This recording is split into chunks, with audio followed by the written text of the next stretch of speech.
Je pense bien que la peine de mort serait envisageable.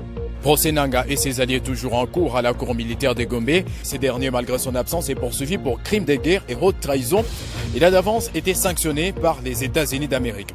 Plusieurs Congolais cherchent quand même à savoir comment ces genres de procédures judiciaires se déroulent à l'absence de la personne assignée à la barre.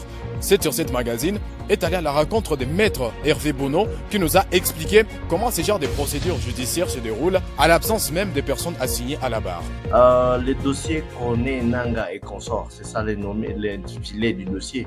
Ce n'est pas nécessairement qu'il faudrait que la présence des Koné, Nanga soit constatée pour que les procès poursuivent sa cours normale.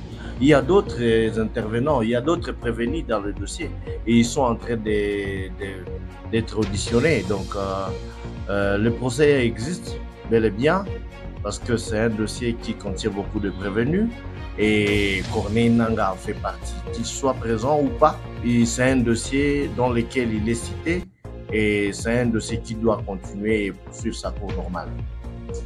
Alors, il n'est pas présent, mais comment est-ce possible d'avoir un jugement, de faire un jugement pendant que la personne n'a pas peut-être plaidé? En fait, il y a ce qu'on appelle la saisine. Corneille Nanga, c'est un citoyen congolais qui a une adresse connue en République démocratique du Congo et il a été signifié. Et au-delà de tout, il y a d'autres prévenus. Et après avoir été saisi, donc on vous envoie la décision de renvoi. Donc les dossiers doivent nécessairement être fixés.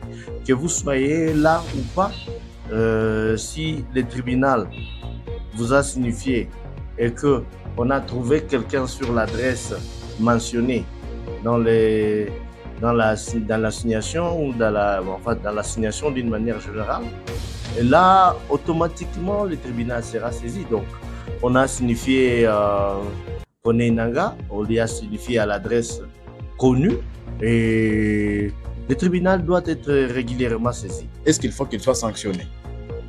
Évidemment, en fait, je ne souhaiterais pas soulever des articles, parce que là, je ne suis pas là-bas.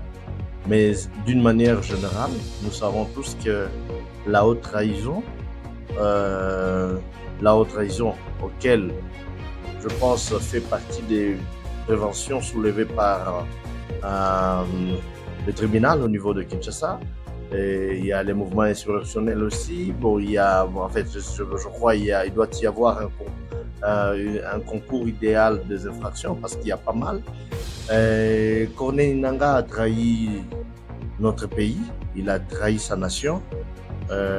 Ça fait partie d'une autre trahison et c'est un bon moment, c'est un moment bel et bien choisi pour décourager, pour punir et pour illustrer au monde entier que la RDC existe et que la justice existe bien en RDC.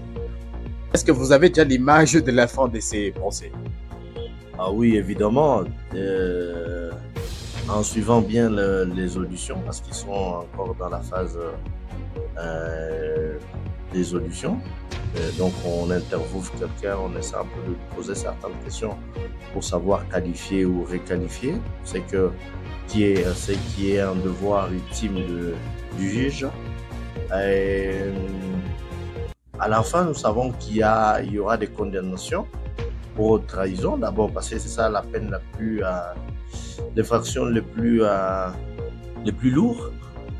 Voilà, il faudrait moi je souhaiterais qu'ils soient condamnés à la peine de mort parce que ils ont fait tuer et il y a toujours des gens qui continuent à mourir par le fait qu'ils se sont décidés d'aller dans la brousse et se rebeller contre l'État congolais. Donc il faudrait qu'on les châtie à la peine la plus forte. Donc, je pense bien que la peine de mort serait envisageable au fin de décourager tous ces incalcitrants. Alors, avez-vous en tout cas un message à la population pendant cette période? Vraiment, le message est clair. Nous savons tous qu'un rebelle n'a jamais gagné. Un rebelle n'a jamais eu gain de cause. C'est biblique. Même la Bible soutient que si vous aux Français, si vous allez au-delà des 1 mètre de votre voisin, vous serez maudit. Et d'ailleurs, c'est ça ce que nous sommes en train de voir avec le mouvement M23, qui m'a récemment surpris avec une chanson dans laquelle ils ont associé une star française, commençaient déjà à chanter des cantiques de gloire, ce qui ne s'est jamais effectué dans l'histoire du monde entier, même au ciel. Hein? Dieu lui-même n'avait jamais demandé aux anges de chanter et il n'y avait jamais eu existence de chansons de gloire avant l'écoulement de la guerre. Hein? Où est-ce que vous avez déjà vu les gens célébrer pendant la guerre qu'ils ont gagné? Ce ne sont que des mascarades, une façon d'emballer la population dans des confusions pendant leur perte. Je vous avoue que le M23 sera déchu. Bientôt là, vous ne verrez plus ce que dit la Bible, vous ne verrez plus ces Égyptiens que vous êtes en train de voir. Vous ne verrez plus ces M23. Nous faisons confiance à l'armée congolaise. Nous faisons confiance aussi à la sacrifice suprême des guerriers de l'Est. Les guerriers de l'Est, ce sont ceux-là que nous appelons les Wazalendo, qui prêtent main forte à l'armée régulière.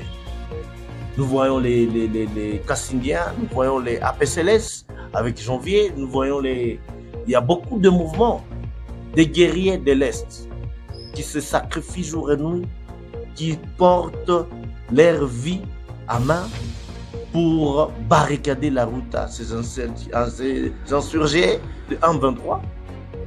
Et nous sommes toujours en train d'encourager notre justice, d'observer, de punir sévèrement toutes ces personnes et ces soi-disant personnalités que jadis nous faisions confiance et qui nous prêchaient. Et aujourd'hui, ils se décident de se rallier aux assaillants, aux gens qui tuent jour et nuit notre population. Mais c'est vraiment absurde, ce n'est pas acceptable. Tous ces gens-là, les Magloire, les soi-disant, d'abord un monsieur comme Magloire, c'est un irresponsable. Il a été incapable de supporter, de continuer à tenir tête à la grande radio qu'il avait créée. Vous pensez qu'il va faire quoi avec les M23? Quelqu'un qui est irresponsable sera responsable de faire quelque chose de plus grand. Ah, moi je doute vraiment. Il est irresponsable, il restera irresponsable. C'est sur ce magazine, révolutionnons comment les jeunes s'informent. Et pour ça, n'oubliez pas de vous abonner.